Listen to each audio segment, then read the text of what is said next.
When the forecast calls for snow, most of us start dreaming of cocoa, cozy blankets, and maybe, just maybe, a snow day.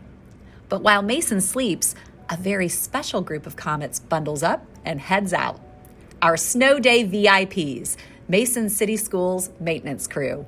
These superheroes swap capes for Carhartts, and before the sun even thinks about rising, they're already clearing parking lots. Basically 41 football fields of snow, plowed, pushed, cleared, and made safe. Every path keeps a student, staff member, or family sure-footed.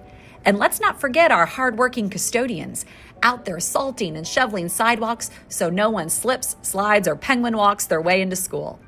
While the rest of us enjoy that magical snow day feeling, these Comets are working through the night, headlights glowing, boots crunching, breath hanging in the cold Ohio air to make sure our campuses are ready.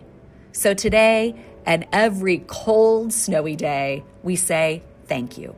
You are the quiet snow day VIPs behind every safe step.